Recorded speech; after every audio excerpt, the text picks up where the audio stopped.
Silicon Valley Bank, SVB, was a commercial bank headquartered in Santa Clara, California. SVB is one of the largest banks in the United States and is the biggest bank in Silicon Valley based on local deposits, with a 25.9% market share as of June 30, 2016. It was a subsidiary of SVB Financial Group, formerly Silicon Valley Bankshares, a bank holding company and a member of the S&P 500 index. On March 10, 2023, after a bank run on its deposits, it failed and was taken into receivership by the Federal Deposit Insurance Corporation in the second-largest bank failure in American financial history. The company focused on lending to technology companies, providing multiple services to venture capital, revenue-based financing, and private equity firms that invest in technology and biotechnology, and on private banking services for high-net-worth individuals, in its home market in Silicon Valley. In addition to taking deposits and making loans, the bank operated venture capital and private equity divisions that sometimes invested in the firm's commercial banking clients. The bank operated from 29 offices in the United States and from offices in India, the United Kingdom, Israel, Canada, China, Germany, Hong Kong, Ireland, Denmark, and Sweden.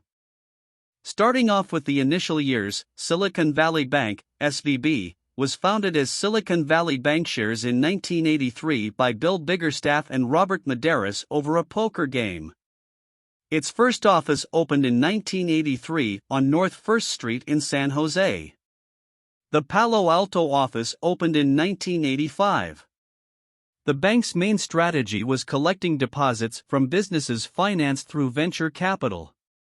It then expanded into banking and financing venture capitalists themselves and added services to allow the bank to keep clients as they matured from their startup phase.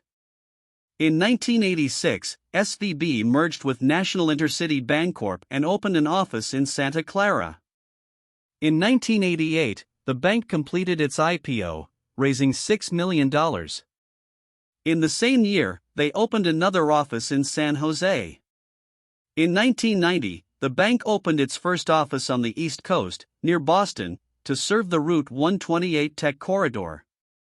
The following year, the bank went international with the launch of the company's Pacific Rim and trade finance.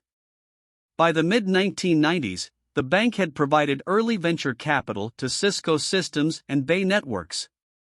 In 1992, the bank was hit by the real estate burst, which was 50% of the bank's assets, and recorded a $2.2 million yearly loss.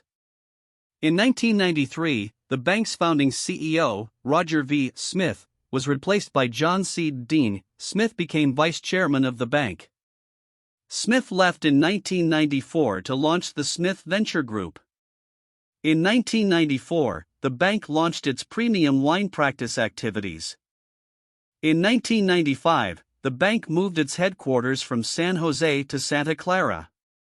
In 1997, SVB opened a branch in Atlanta.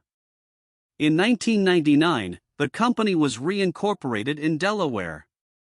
From March 1999 to March 2000, SVB's stock value soared from $20 to $70. In 2000, SVB opened a branch in Florida. In 2001, SVB Securities acquired the Palo Alto investment banking firm Alliant Partners for $100 million. Following the crash of the dot-com bubble, the bank's stock dropped 50%. In 2002, the bank began expanding its private banking business, which up to that point had been done primarily as a favor to wealthy venture capitalists and entrepreneurs. In 2004, the bank opened international subsidiaries in Bangalore, India, and London. In 2005, it opened offices in Beijing and Israel. In 2006, the bank began operations in the United Kingdom and opened its first branch there in 2012. In 2006, the bank also ceased its investment banking activities, launched after the 2001 dot-com crash. In December 2008, SVB Financial received a $235 million investment from the U.S. Treasury through the Troubled Asset Relief Program. The U.S. Treasury received $10 million in dividends from Silicon Valley Bank, and, in December 2009, the bank repurchased the outstanding stock and warrants held by the government, funding this through a stock sale of $300 million. In April 2011, Ken Wilcox, who had been CEO since 2000, left the CEO position. While remaining chairman of the board, he was replaced by Greg Becker as CEO. By 2011, the bank had helped fund more than 30,000 startups. In November 2012, the bank announced a 50-50 joint venture with Shanghai Pudong Development Bank to provide capital to startup technology entrepreneurs. In July 2015, the joint venture was approved by the China Bank Regulatory Commission to operate in renminbi, the official currency of the People's Republic of China. This license allows the joint venture to provide banking products and services to its clients in local Chinese currency. According to the bank itself, in 2015 SVB was providing banking and financial services to 65% of all startups. In March 2017, Michael R. Deschanel was named president of the company. In 2019, Leering Partners LLC, now SVB Securities, was acquired by SVB Financial Group, the parent company of Silicon Valley Bank. In January 2021, the bank announced its plan to acquire Boston Private Financial Holdings, the parent company of Boston Private Bank and Trust Company, which expanded Silicon Valley Bank's wealth management solutions. On March 9, 2023, shares of SVB Financial plunged more than 62% after the company proposed a share sale to shore up its balance sheet, which had suffered a $1.8 billion loss on the sale of Treasury securities due to rising interest rates. Following the news, several venture capitalist firms including Founders Fund, Coatue Management, and Union Square Ventures advised their portfolio companies to withdraw their money out of SVB, contributing to a bank run. SVB shares fell another 66% in pre-market trading on March 10, before trading was halted.